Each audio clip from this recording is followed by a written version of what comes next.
Thanks. Okay. Welcome. Hi. Thanks for sitting down with us again. We appreciate it. Could you recount again for me the incident in which you were wounded?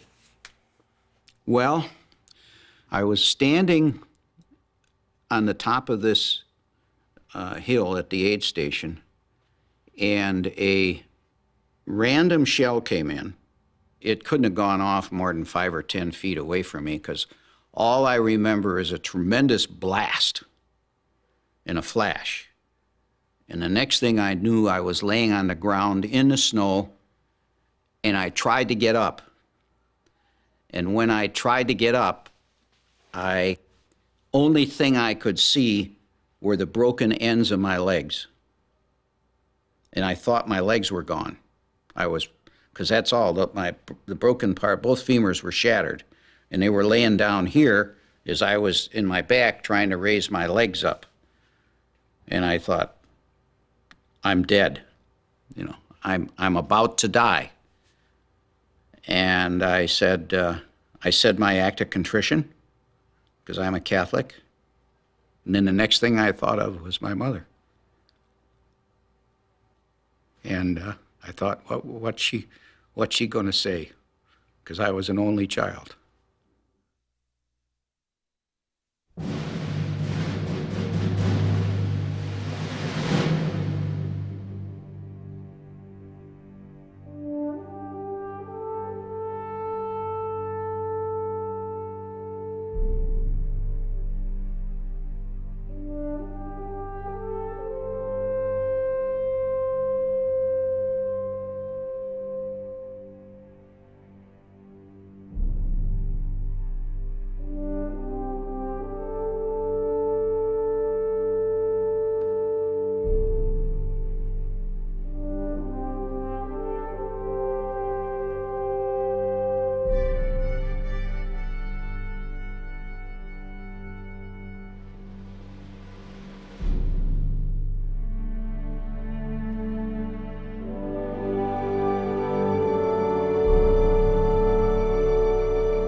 My name is C.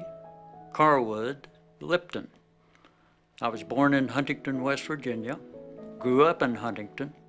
Frederick T. Heiliger, Concord, Massachusetts was my hometown. I was born in a town named Inchelium, Washington. It's on an Indian reservation up in northeastern Washington. My name's J.B. Stokes.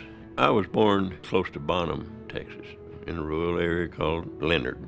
Born and raised in Columbus, Ohio. My father worked for this railroad. My mother was a housewife.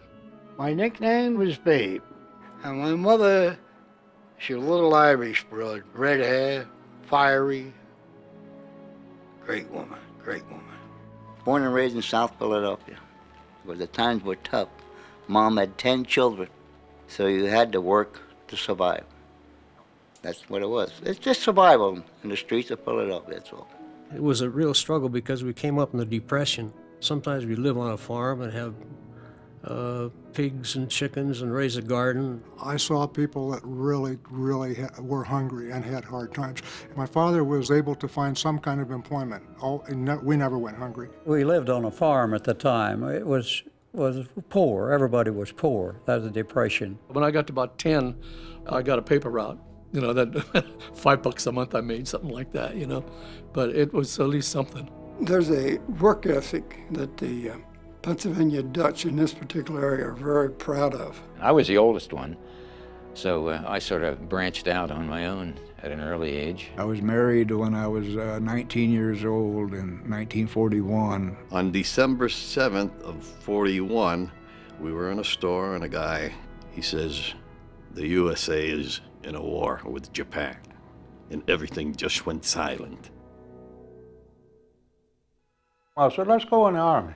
He said, hell, I don't want to go in no Army. I said, well, you're going to have to go sooner or later. Something was wrong with you if you weren't in the service in those days. It was just what you had to do. I wasn't going to be in the infantry, I knew that. I was going to be in some top kind of a unit, or I wasn't going to be in the Army. Life magazine had run an article on paratroopers sometime in early 1942, and it told about the training that they got and the difficult physical requirements. And I just got interested in seeing if I couldn't become a paratrooper. Nobody forced you to do this. You volunteered. And it was the notion that you wanted to do something. You wanted to be with the best. But once you got in there, you was proud to be. We was proud of our boots. We was proud of our shoulder patch. And we was proud to be paratroopers. And we was proud to be working with the guys we were working with. You know these people that you're in service with. You know those people better than you will ever know anybody in your life. I mean, you know them right down to the final thing, you know. And that comes when you start your training, while that progresses.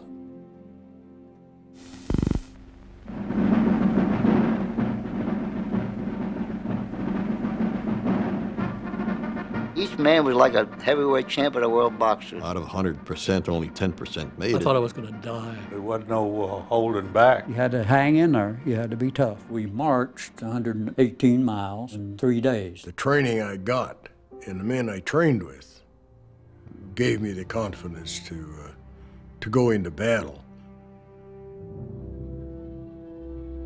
We were just a bunch of ordinary kids when we went in, most of us. And a lot of the training was to build you up physically and mentally. Some of them lost as much as 40 pounds, but I didn't have nothing to lose. I weighed about 130. If I'd have lost 40 pounds, I wouldn't have been big enough to stay. You know, they weeded out so many. They'd be there one day and they'd be gone the next. They couldn't keep up with it. You understand? They were good men, but they couldn't take that hard training. Well, he had the cream of the cream. Had to climb this mountain called Currahee every morning, run it up and back. If you couldn't do it, why, you'd end up in another unit. Of course, the name Currahee, as I understand it, means we stand alone together. That's an Indian name. It became a symbol of the camp because it was really rough and tough going up and down. A lot of times, especially on a Monday, when some of the guys would get out somewhere and get them a little drink or so, you'd see them laying beside the road, you know, going up and coming back, you know, where they're sick. And it didn't matter how hard they trained you and how tired you got, you would still go out on your own and run the mountain at night, which was ridiculous because when you had to run it during the day, all you did was bitch and moan. And at night, you'd get a couple of guys and go up and do it on your own. We learned how to be soldiers at Toccoa as a group, all of us coming in from no experience in the Army at all, coming in directly from civilian life. I'm going to say this. I believe that the paratroopers of the 101st Airborne Division was as well trained as you could get a soldier to be at that time. We packed our own chutes for the first jump. Nervous as hell getting on the plane. You're asking yourself, what the hell am I doing here? When it came time to stand up and hook up, we did. Coming down is great. It affects everybody different. Felt like a bird flying in the air. Broke my foot on the first one. They're dropping 16 feet a second. I can remember just like it was yesterday. That morning after breakfast, they marched us all out there to the airfield. There was a bunch of guys out there that already made their jump. And they was all hollering, "You're gonna be sorry," you know. You didn't want to be afraid, you know, because all these other guys are right there with you, and you know, your bravado and all that. But you didn't want to be afraid, so you kept that out of your mind. You know, in those days, jumping out of an airplane is not like today. My first flight up, I jumped. I was years before I ever landed in an aircraft. And most of the fellow troopers was the same story. Well, foolishly, I didn't think it'd be so tough, but the first jump you make is not all that bad. You don't know what you're doing. It just seemed like when you step out the door, well, the chute just opened right then. As I went out the door, I was blank. I cannot remember leaving the plane until after the chute opened up. My God. But after that, it wasn't as bad. But it was quite a thrill. It was just like going on a roller coaster. You get off and you want to go right back on again. Yeah. It was a thrill. It was a high, as they say these days. Everybody just seemed to enjoy themselves. They went out. The landing was the hardest part. Once I got out and the chute opened, I was happy to Lord. You know, coming down is great.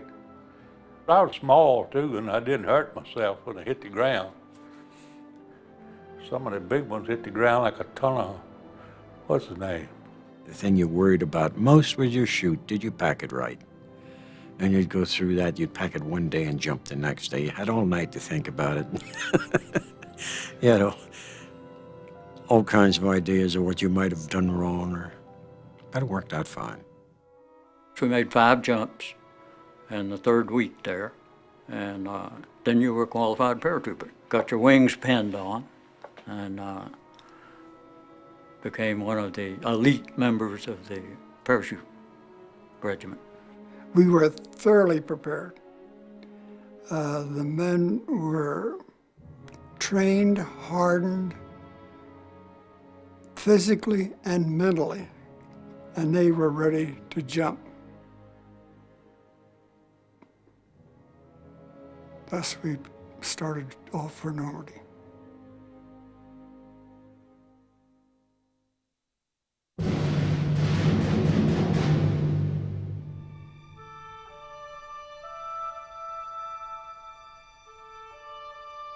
When you walk up that gangplank, you know you're gone. As you pull out of harbor and you pass the Statue of Liberty, will I ever be coming back? I don't know.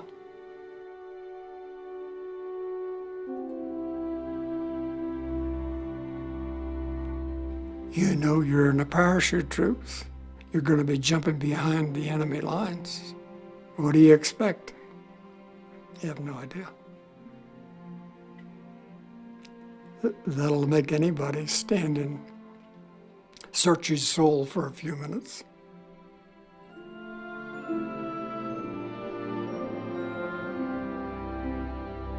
We were ready. We were ready. We were stationed in England for about a year before D-Day. We had a lot of maneuvers and parachute jumping. They put us in a camp preparing us for D-Day. In other words, just about a week before D-Day, they put us in no liberties, no nothing. You couldn't get out of the camp. They had guards around the marshalling area, so nobody could leave. That's when you felt that this is it. We did not know which day. We did not know where we were going to jump until we were locked in. Then they had debriefing to tell you exactly what your mission was. And they took this map and they made a scale model of the features of the land. They put in all the little buildings, all the bridges, all the little knolls, all the sand dunes. Everything was in on that layout. We knew it by heart. We knew exactly where we were going to go. Knew exactly what to do. I mean, if you could have been there at the time to see where the planes were lined up and all the gliders hooked up to the planes. Tanks and trucks and fields and fields and fields of them. I had no idea that there was that much hardware. So there's no question about it. We knew it was going to be big. And that day that, we got the orders to get in the planes, this is it.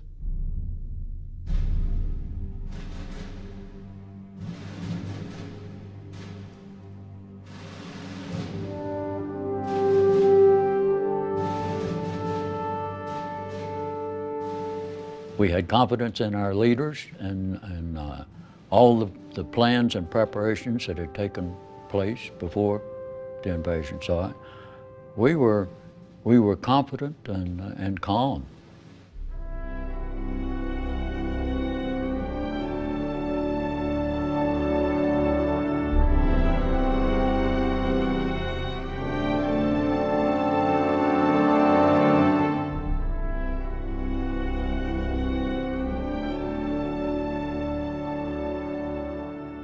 We were all loaded down to the gills. We carried everything that we thought we could carry in the line of personal items, plus the necessary things we were assigned to carry, and we were loaded.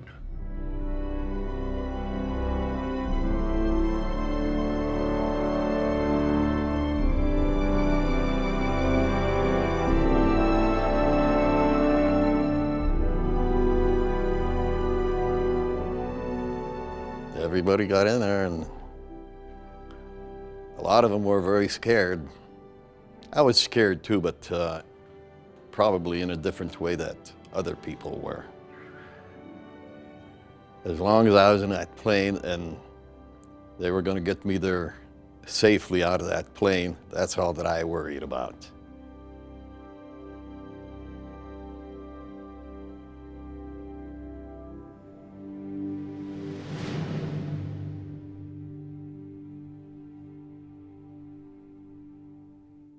At the time, I had no feelings whatsoever. Like I said, my feelings was for my brother who was killed at that time.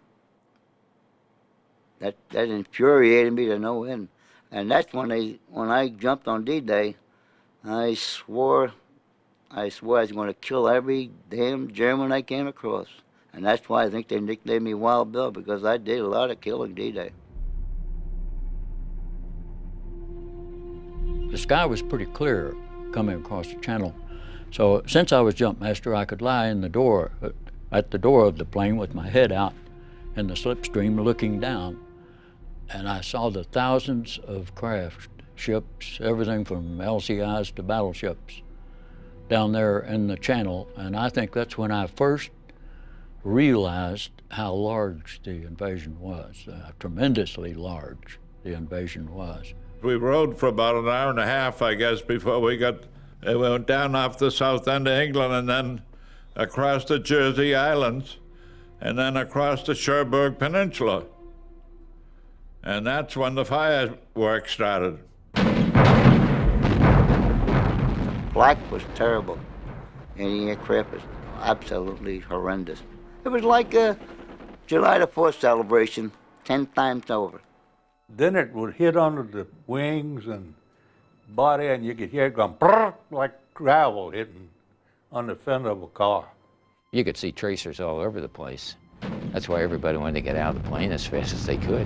Whether it was high, low, no matter where we were at, out. They wanted out of the plane. They were getting shot up.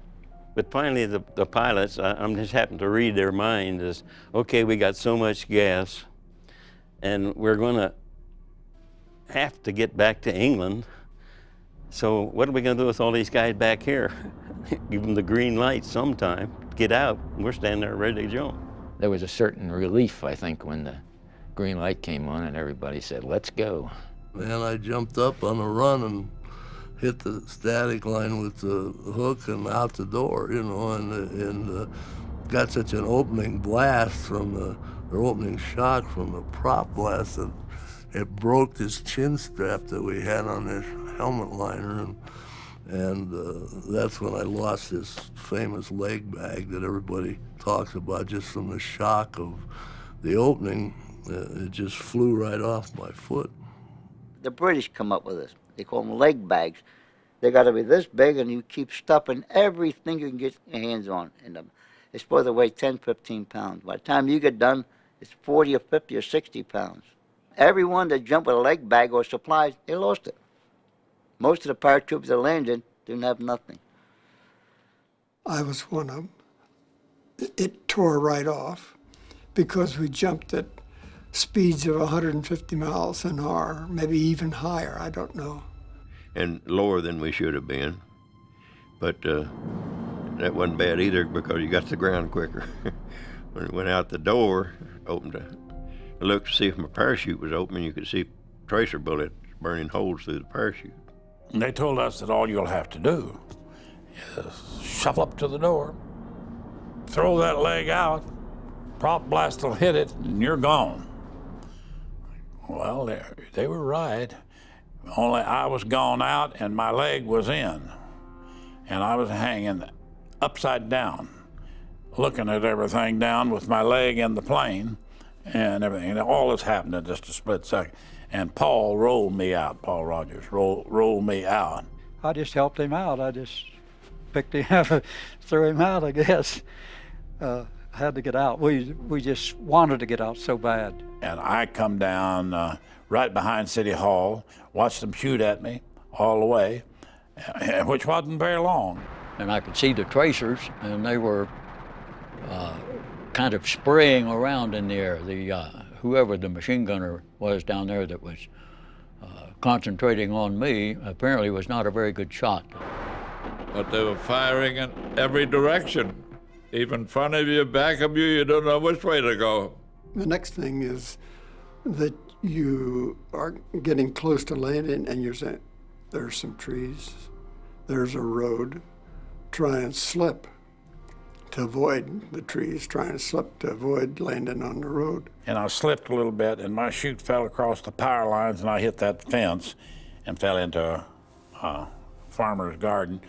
And that fence had, I'll never will forget it, it had glass in the top of it and cut me up and everything, but that didn't bother me.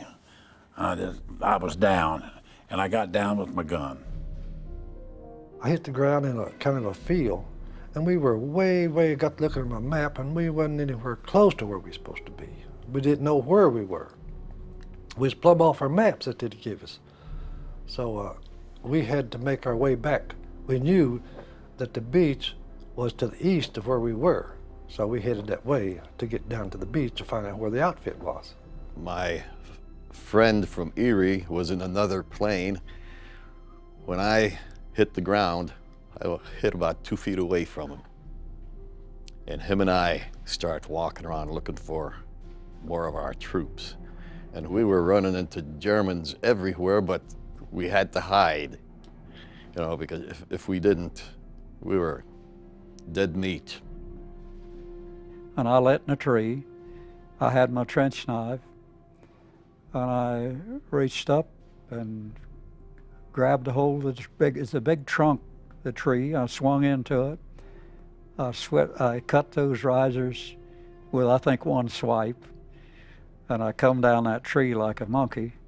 And then there I was with a trench knife and a canteen and about 6 candy bars in my pocket, ready to fight the German army, you know.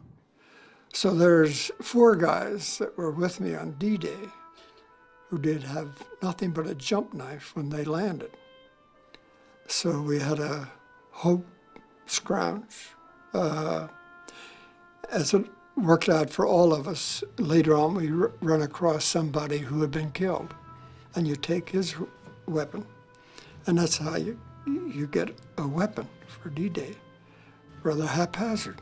We were scattered all over the peninsula practically, so it was quite a confused situation, but we were better prepared for it than the Germans were. The Germans didn't know where we were. Whereas on the beach, those people coming in on those boats, those Germans had those big guns aimed right at them, you know, and just waiting on them. They had it tough. They had it tough. I admire every one of them.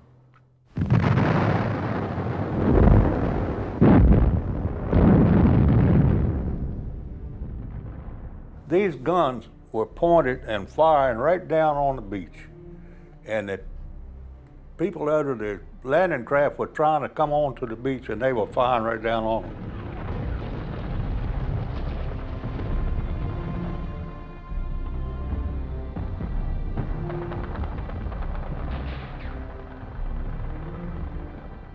This battery of 105s was placed precisely where it should be to protect that causeway, any troops coming up the causeway. As you sit back years later on and look at it, you think, oh, this was laid out exactly right, tactically.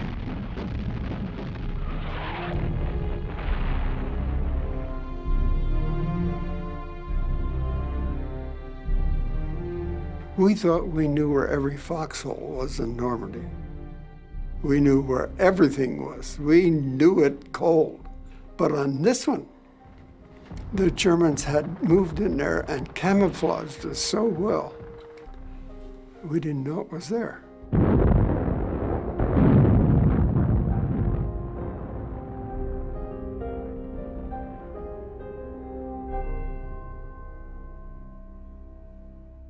E Company was the assault company of the battalion.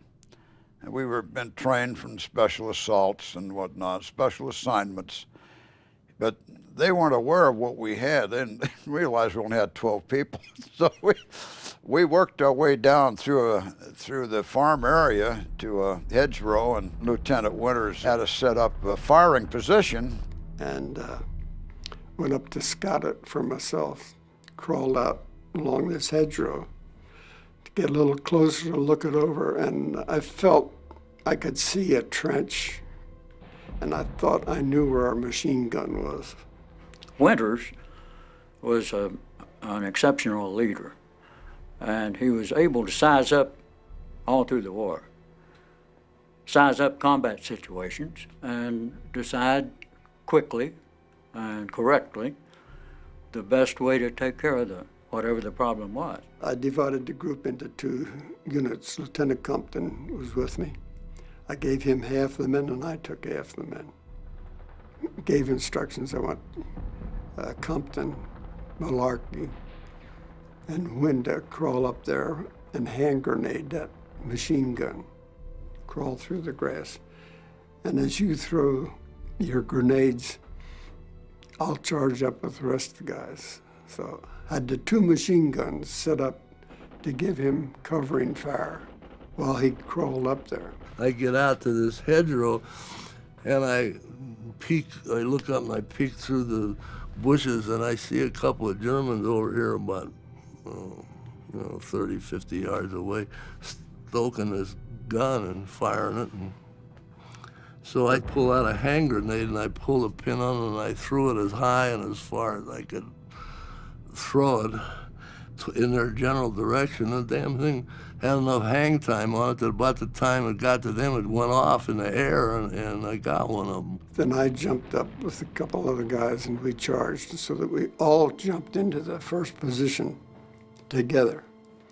They had trenches cut in there where they worked, the Germans did, and they jumped down in them trenches and they worked them Germans like a dose of salt. 3 Germans broke off from this position to run across the field, which was the wrong thing to do from their viewpoint. We cut them down. I was in the trench and I looked and I saw an arm. I didn't even see it. The man was in a camouflage tent and I didn't even see him. And then I saw an arm stuck over that tent and one of those potato masher grenades, with a stick, come over there and I said, well, he's gonna miss me. And that thing fell right down in that trench with me. And I was trying to scuttle my way out of the way of it and went off. And I felt like it blowed my butt over my head. And pretty near did. He's behind the enemy lines on D-Day. Does he holler help? No. He hollers, I'm sorry, Lieutenant. I'm sorry. I goofed. I felt like I kind of let him down, but, that's neither here nor there. My God. It's beautiful when you think of a guy who is that dedicated to his company, to his buddies, that he apologizes for getting hit. But that's the kind of guy he was, and that's the kind each one of them was. They were all the same.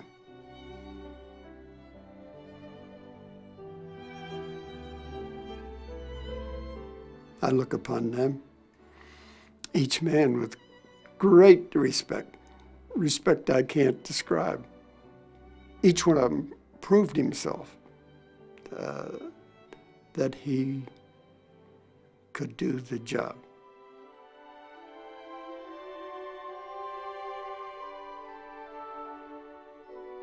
We've been through Normandy. We've been through battle. And maybe if I had been harder, if I had done a little bit better job, there would have been a couple more men going home.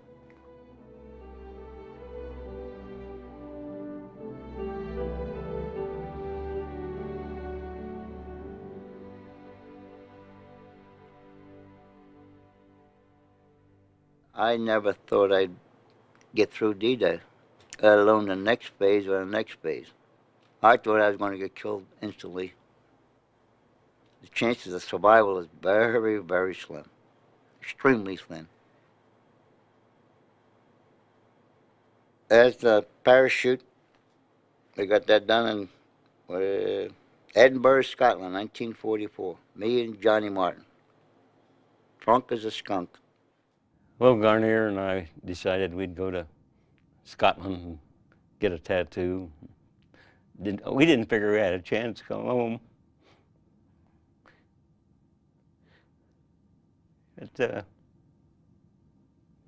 Yeah, but we thought, well, hell, the war's just starting, and Christ, we're 50% gone now, so it's a long haul.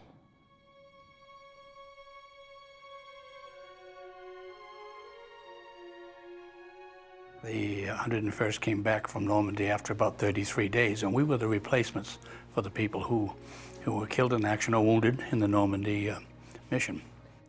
There were young kids that came in, and for some reason, I don't know why, they were the first ones killed. And I think maybe they were trying to impress the older guys, maybe people like me or Shifty. We were in awe of them. They were wearing infantry badges, you know, their uniform. They had a star on their jump wings. They were like heroes to us, you know. That's how we looked at them.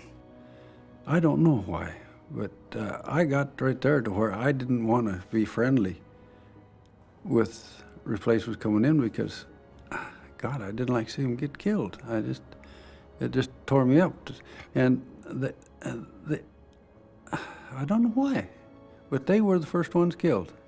My 10-man squad that I was in, 8 were replacements, the squad leader and the assistant squad leader, Sergeant Muck and Corporal Pinkella. Well, they'd been to Normandy. We had not. There were 8 of us that hadn't been anywhere but Auburn, you see, so. And then the training got really tough. Between there and the Holland jump, it was training. And we had a couple of missions scratched. We were supposed to jump on a French city of Tournai. And it got to the sand table part where we all gathered around to see which bridges we were going to do, who was going to do what. And General Patton's troops overran the drop zone. So that one was called off. And we were wondering if we were ever going to get to go. And then, of course, it got to be September.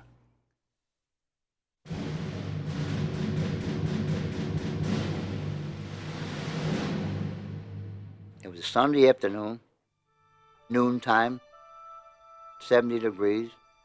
The drop was perfect. It was a mass drop. Everybody was dropping on the same field. Daytime drop's a lot easier.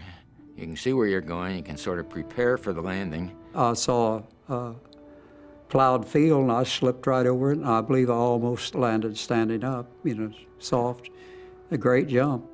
The most dangerous part about it was the fact that people are continually losing helmets and equipment, and all this equipment's raining down. And if you got hit with this, you're going to be killed or wounded before you get off the drop zone. Everybody got together. We all assembled very fast.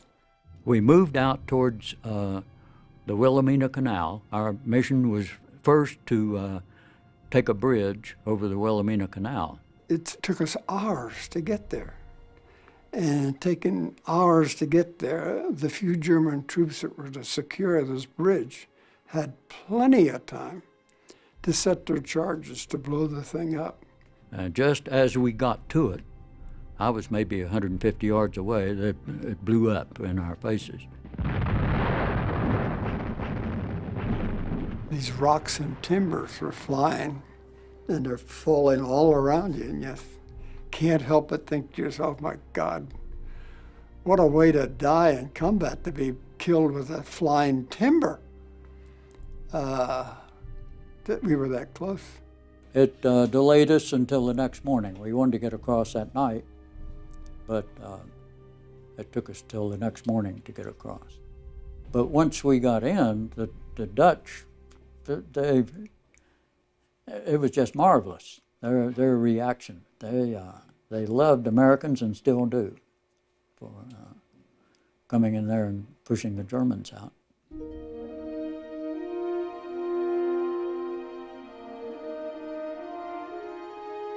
They call us angels from the sky, which we were.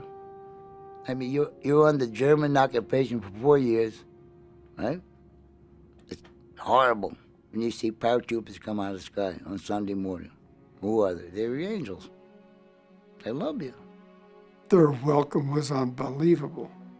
They couldn't restrain how happy they were to see you. And it was hard to even get down the streets because the people were out there swarming all over us trying to congratulate us for being there and all that. And they hugged you and kissed you, and we didn't mind. You know, naturally, we was young. We didn't mind at all. And they were really proud to see us.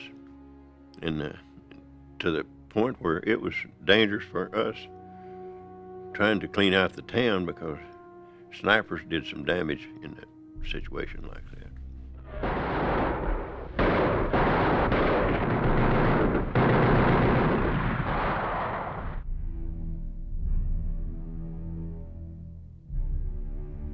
We had a lot of fighting in that area because we're sitting right on the Rhine River and Germany's right across the river, you know. They're fighting like heck to keep us out of Germany. It's called the island. We call it the island. And we set up positions there. Had some substantial battles there. They could observe any movement we made during the daytime. And at their will, they could shell us, put mortar fire on us when they had a target of opportunity. I heard something coming down. I knew what it was, a mortar shell, and I threw my arm up like that and went down. It lit within 3 feet of me or 4, but it lets, when it blows, it goes up like that. And it went through my arm and hit me in the head, and I was bleeding pretty good. Well, I was picked to go up on a dike.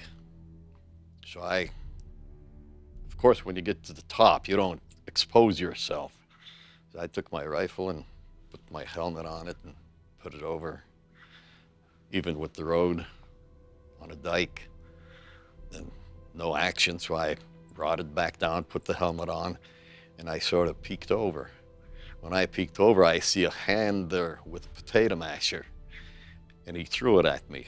I ducked down, it hit my helmet and bounced off. So when that thing bounced off my helmet, I hollered out to the guys below, live grenade. If Lesniewski hadn't hollered live grenade, and I had enough sense to know that that's that grenade that hit my rifle and is laying right in front of me, in my face practically, I know I'd have either had my head blown off or I would have definitely been blind. There's no question about that, not any question, because I just got turned just part way and it exploded, and then it caught me in the face, neck, left arm, under the arm, in the shoulder blade.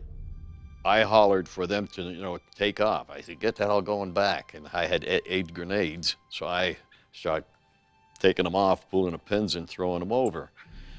And while the grenades are rolling down or landing wherever they were hitting some of the crowds, because I could hear screaming, hollering, crying, and I think I threw the 8 grenades in about 4 seconds.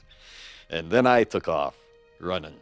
So the doctor that counted the holes in me down at Nijmegen, the first doctor that really counted the holes said there was 32. That was our first experience with artillery in large numbers.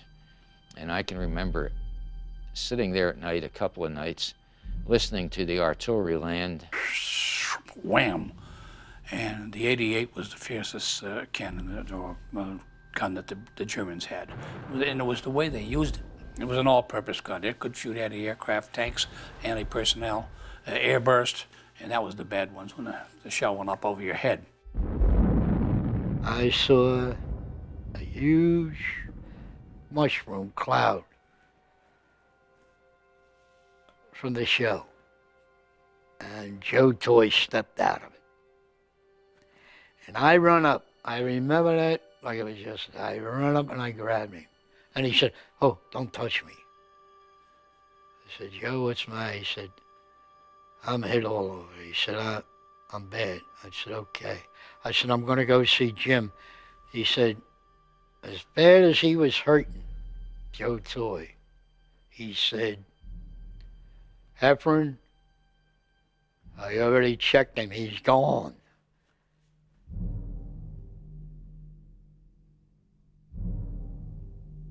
Jim Campbell might be alive today. If he hadn't have said to me, "Heffron, you stay here with your gun. I'm going up."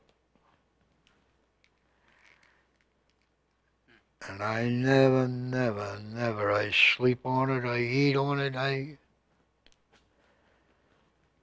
never forgot that. And anybody that went through it, I'm going to tell you the same thing. They can't, nah. It's just so bad all your life. You got to remember what one guy did because he thought it was his job to do, and he took a shot for you.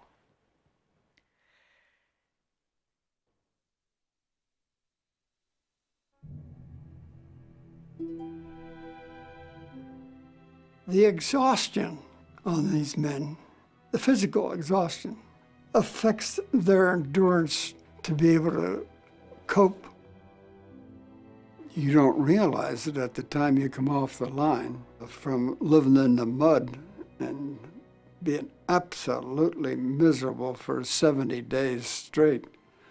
You didn't realize at that point that you're only going to be off the line for a few days and you're going to be facing Bastogne.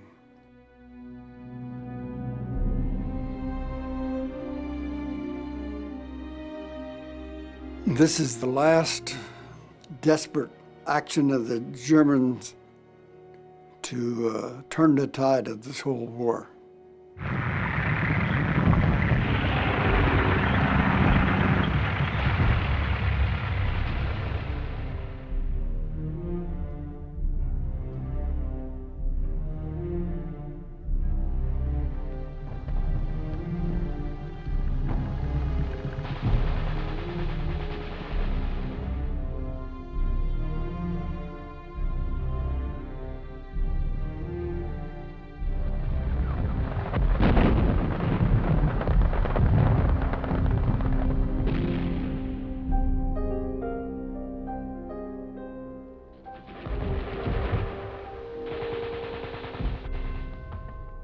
But it is Bastogne, though. It is. This it is the Bojack's Woods, right? Yeah. It is the woods. Sure looks different now. There ain't no snow. These trees might have been replanted. Look how I straight think if the trees look like they did in 44 and 45, we could get a better idea. That's it. Yeah. It's the town of Foy. Oh, this is definitely the area. This is definitely. Well, there's the town of Foy, right over there, after the empty field where those cattle are grazing. About a half a mile away. Yeah, we had an outpost set up, looking right into the town of Foy, and they had to watch everything going on, because we'd come in here and go to sleep. We had our foxholes right over here, and the other area, wherever we had to move out and dig in again. Of course, the Krauts had plenty of artillery. Most intense I went through right here. Shelling. Most intense in the world. You couldn't believe it. You had to be here. You just dove in the hole and just pray. That's it. If it comes in, you ain't going to know it. You ain't going to know it. We lost Muck and Pentella over on this side. They were killed instantly. Shell, Direct hit, 88. Direct hit right in the hole. Just made mincemeat out of them. Georgie Lodge come over and he hollered, I can't see nothing of them. There's nothing there. They were all gone, just disintegrated. Unmerciful shelling, really. Everything I think was shredded. Yeah. Yeah, shredded. Right. I tell you, it's an odd feeling. To me, it brings a lot of memories. The memories of the men, the times, good and bad. A lot of memories.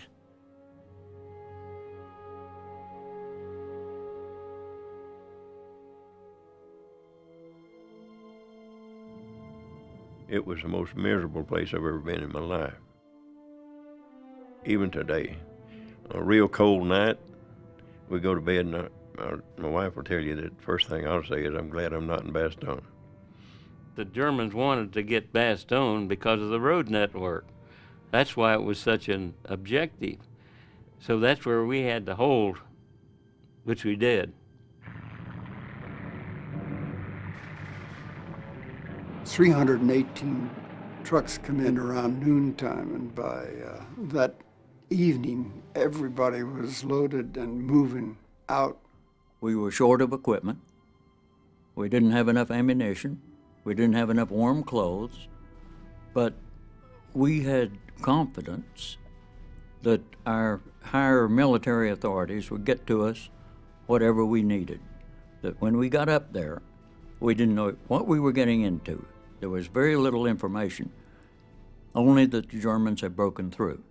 We went down, loaded on the trucks, and another truck came by with weapons, and they pitch weapons up to the truck, and you catch a weapon, that's what you got until you got to Bastogne. As it worked out, there's some men actually got on the trucks and left for Bastogne and didn't have a rifle.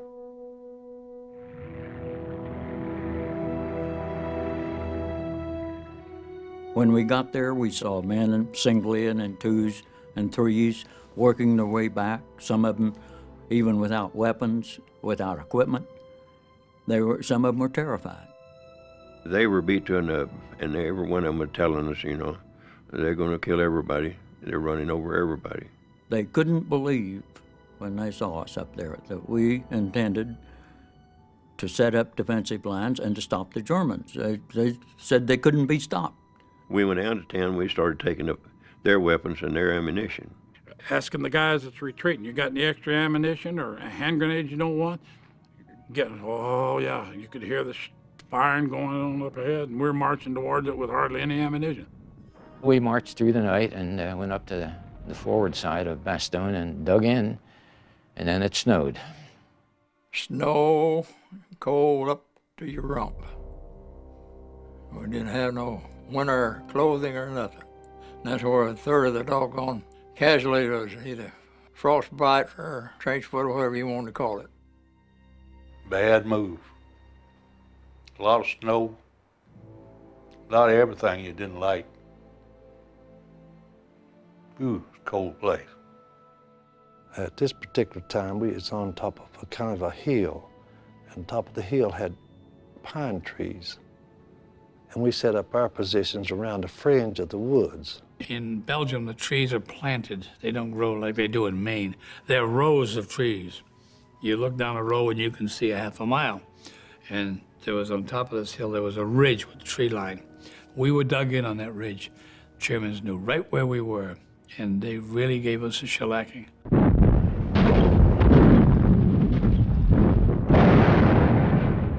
To infantrymen in wartime, the Mother Earth is your best friend. And you can always dig a hole and get out of sight, you know. We dug plenty of those. Yeah. You'd be surprised how quick you can get through that hard ground when somebody's shooting at you and them shells are falling. Now, you can make fast work of it. We just have to dig that hole. Well, we say we became experts on foreign European soil. We dug in, and two people could dig a better hole than one. In the ground that's frozen, it takes quite a while. You just chip it out. And by the time you get it done, they whistle for you we're moving out. and you go someplace else and dig another one. Now, you must understand, we were surrounded. The Germans were about maybe 100 yards away from us. No matter where you looked around the circle, you could see artillery flashes. So we knew from that we were surrounded. We went through a couple of shellings at Bastogne that were earth-shaking. If you lived through them, you remember them for the rest of your life, and I'm not sure you're the same for the rest of your life after you live through them. You never forget them. There was one moment there that I remember vividly. I'll never forget it. One of the guys got hit in the arm with a piece of shrapnel, took his arm off above the elbow. And they were taking him out. He said, "Get my wristwatch off my arm." And before they took him out, that always stayed with me. I mean, a calm voice and everything, "Get my wristwatch off my arm." On the 3rd of January, we withdrew back to our former positions there up the hill from Foy. And when we got there, we could see that the Germans had zeroed in artillery there. Because trees were knocked down, branches were knocked out of trees, there were holes in the ground. It was right at dusk, and the Germans had this, this woods of ours zeroed in completely, and as we hit the woods, why this tremendous artillery attack came.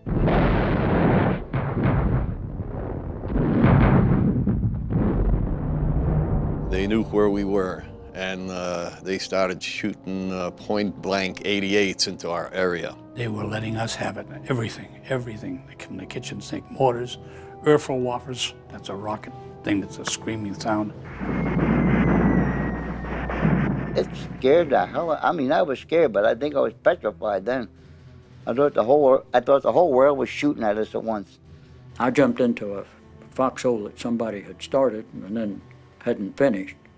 So I was crouched down in that foxhole, but it wouldn't hold all of me, so from about my nose up was above the ground. I could see all these shells hitting.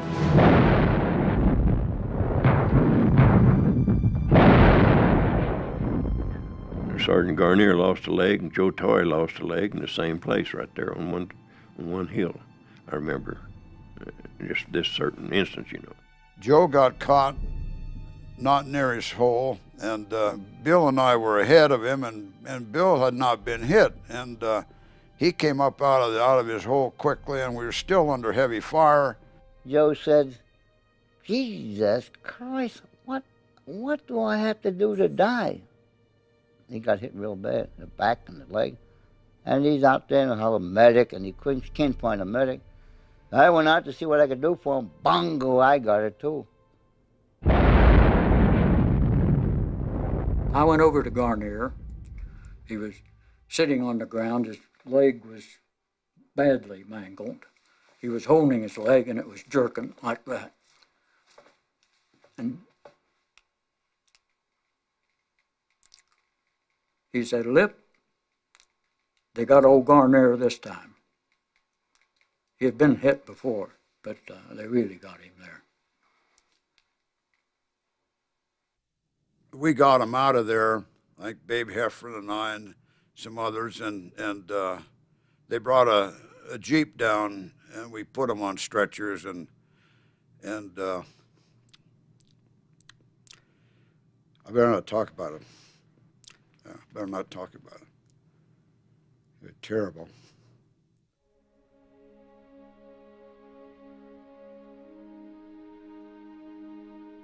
We had lost some very good men there. Toy and Garnier had lost their legs there. A number of other people were killed. It was a difficult situation there. When a man was wounded, we felt glad for them. We felt happy for them. He had a ticket to get out of there, and maybe a ticket to go home. And when we had a man who was killed, we found that he was at peace, and he looked so peaceful. And we were glad that he found peace. We had this assistant squad leader named Mallet. He was from New York City.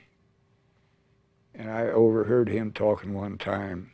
This was in Bastogne. He says, I've been through Normandy and I went through Holland. And to this day, he says, I haven't got one scratch. He says, I'm afraid when I do get it, I'm really going to get it. And he was right. In this little town of Foy, he got killed. So I don't think he had any premonition of it. He just wondered about it, you know. But I never did wonder. Never give it much thought. You just live from day to day. Keep your fingers crossed, and that was it.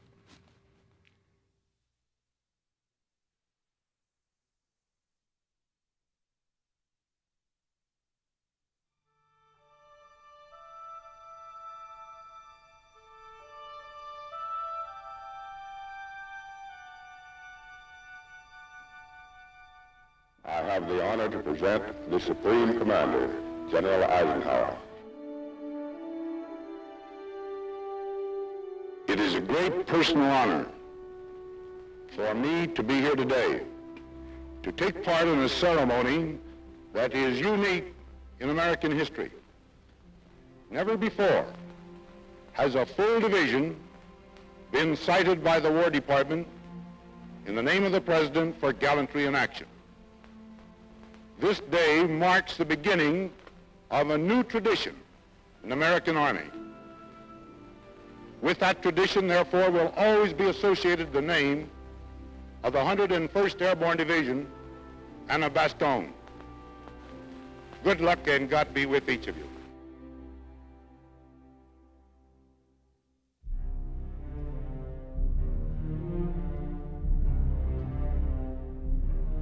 The Germans had started to surrender. They still had their arms.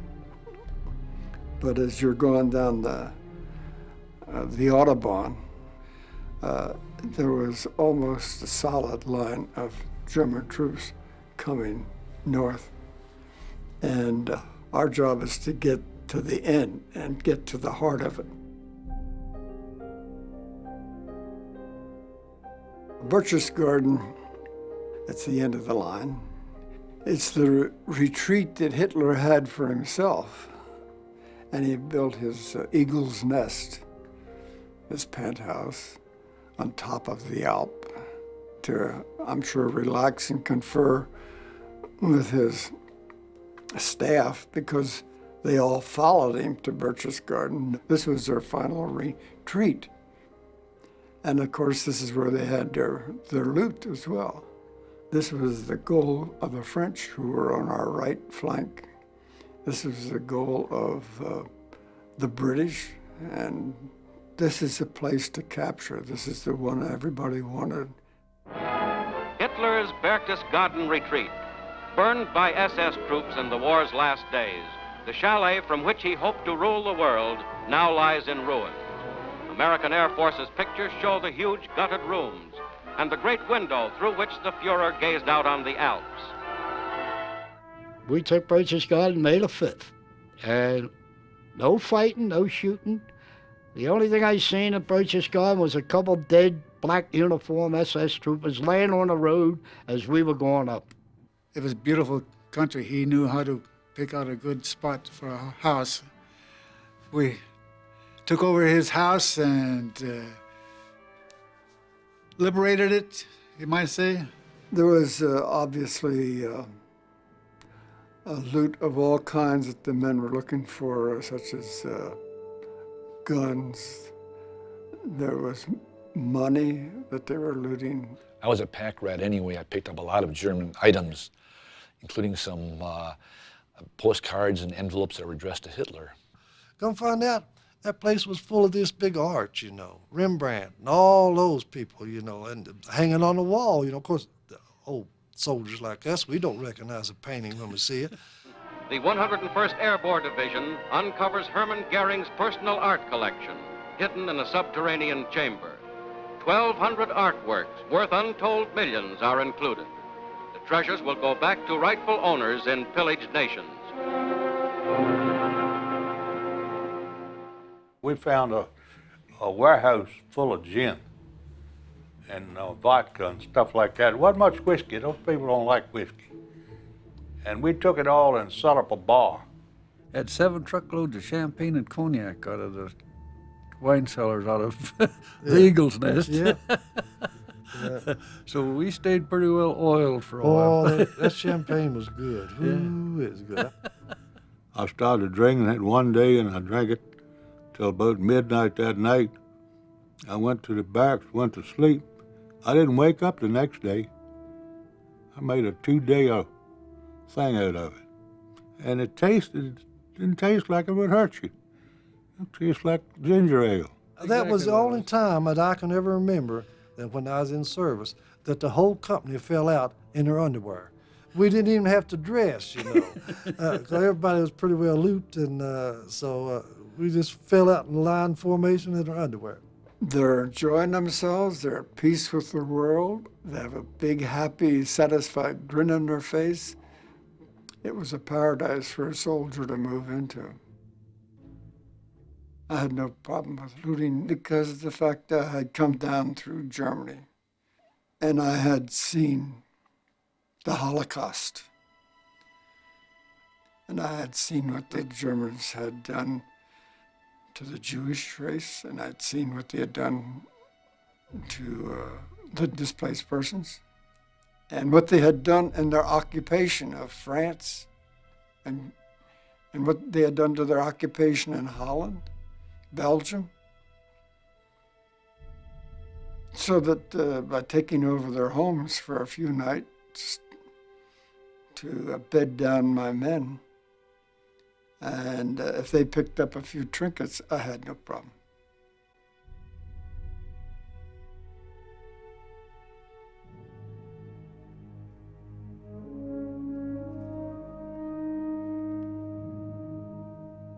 Nobody has ever taken the time to tell you how to handle a surrender. Jeez. We'll talk about that when we get there. Well, here we are, we got it. Now, how do you handle this?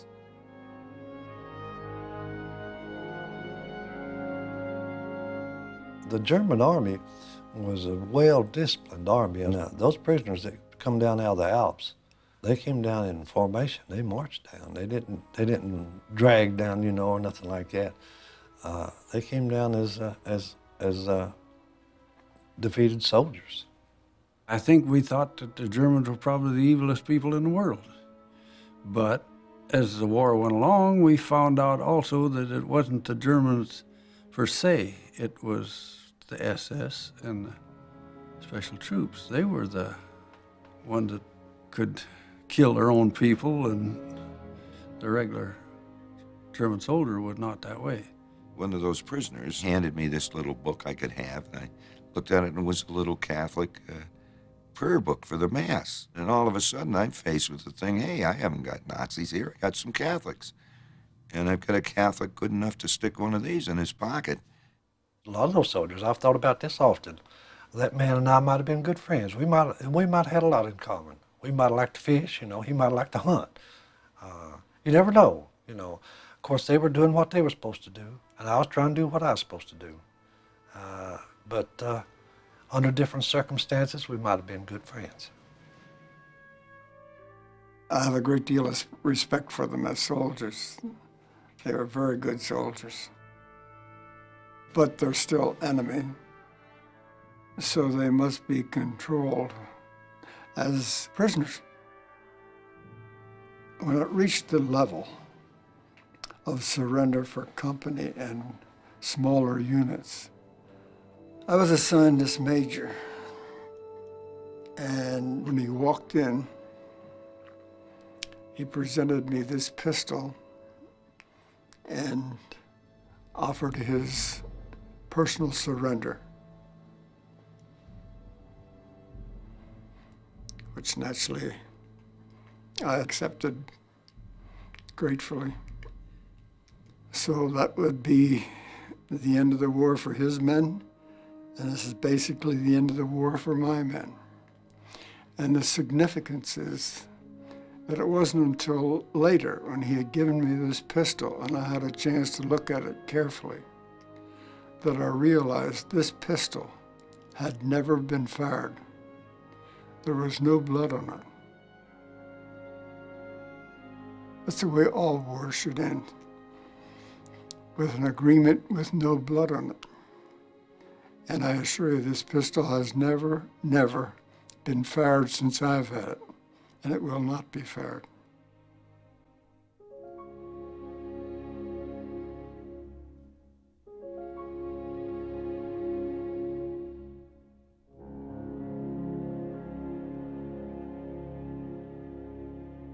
We didn't come home and flout ourselves. I didn't come home and, I was a war hero or anything. I just come home and went back to like we did before we went.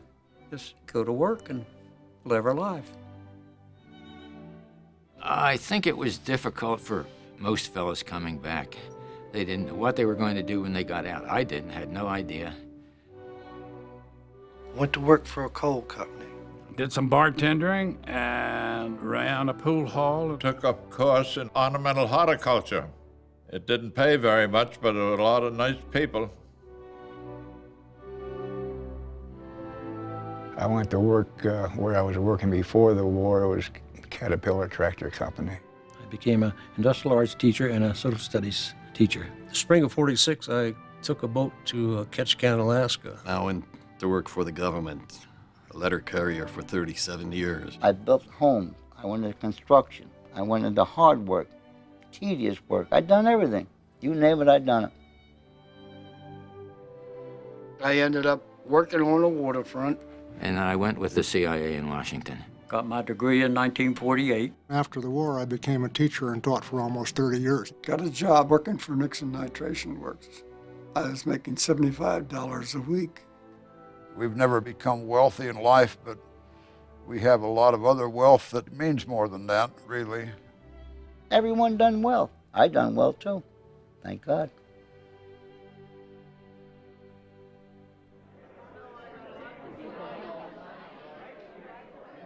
I want to welcome each and every one of you to our banquet tonight to celebrate the ending of a fine reunion. Thank you all for coming. And I want to extend the best wishes to all the men from Company E506. I love you. God bless you all. Thank you. The purpose the reunions serve is just to give us a chance to get together and talk to each other.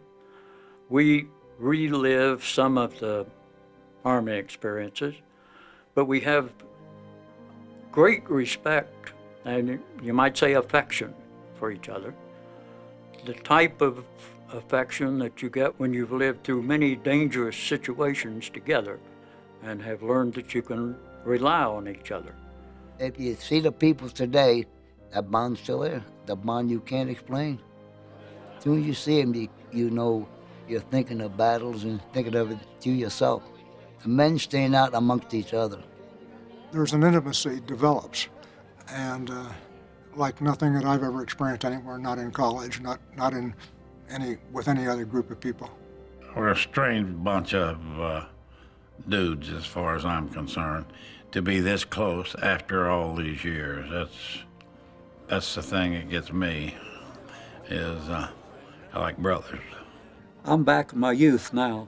When I get to these guys, I'm back when I went to service. It's fantastic.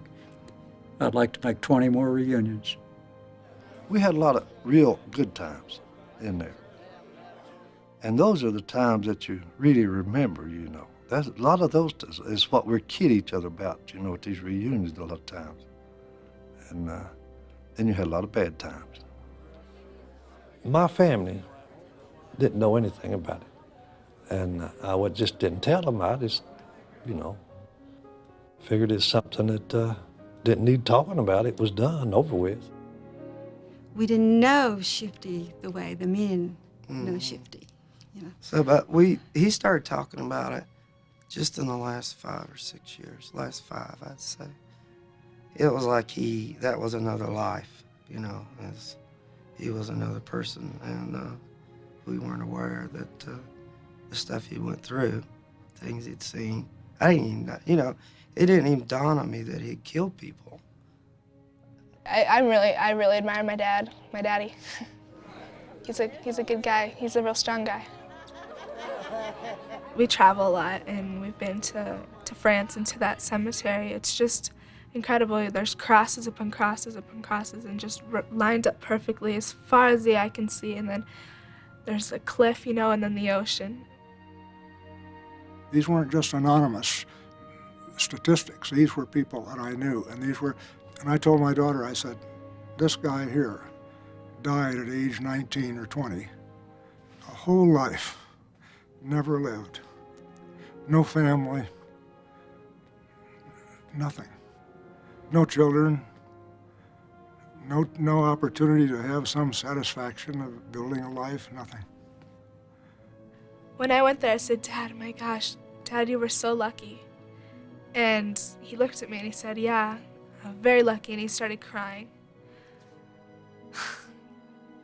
These guys have been with each other in the absolute base experiences of human existence. They were there with each other, knowing you're going to die, or thinking you're going to die, or seeing people dying all around you.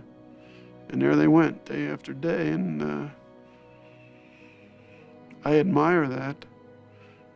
It held my father even on his tombstone as Sergeant Joe Toy. 506 PIR, 101st Airborne Division. That's what he wanted on his tombstone. It meant that much to him.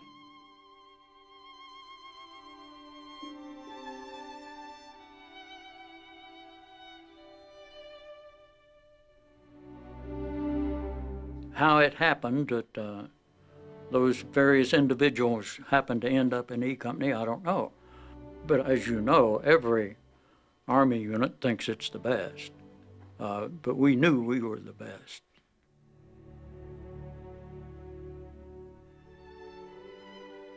Think about your God more than anything else. Think about most of them every day. Something is etched in your memory, I guess. It'll never leave either. Am I a little proud of having once served in that outfit? You bet your life. I wore that eagle on my right shoulder for 18 years. Probably the proudest thing in my whole life, having been in Easy Company 506. The heroes have crosses over their heads, the ones that are buried in the cemeteries. Those are the true heroes, not us. We're just part of the work, that's all. And we thank God we got back alive, that's all. How would you like to be a mother or a father whose son never come back? The son and the mother and father are the heroes of the Second World War. Not the guys that come home. Let me say this. I don't believe there's very, very, very few heroes that came back from the war. They're still over there.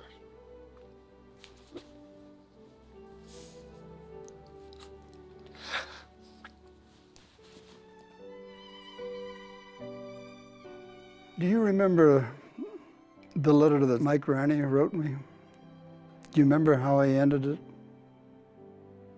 I cherish the memories of a question my grandson asked me the other day when he said, Grandpa, were you a hero in the war?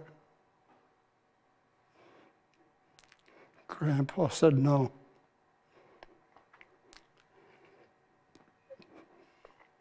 But I served in a company of heroes.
Joe Toy, oh, there was a big Mick. And we used to have a few beers at night, and I'd sing. And Garnier would try to come over and sing. He'd say to Garnier, Garnier, you're Italian. You don't know this song. Garnier could sing it better than he did. The Bridget O'Flynn. How's it go? Oh. Bridget O'Flynn, Bridget O'Flynn, where have you been? Sure, it's a fine time for you to come in. You went to see the big parade, me eye. Sure, the big parade I never took so long in passing by. Look at your shoes, ain't it a sin, Bridget O'Flynn? Sure, your story and your shoes are mighty thin. If you know anyone that owns a canoe, I'm telling you, Bridget, just what to do. Stay away from the water, Bridget, darling. Now that's the song Twilight. And that's what we sang. You only needed a sissel of beer. 2 beers you were drunk because you were in great physical condition. You were too peaked, and 2 beers you were high as Georgia Pine,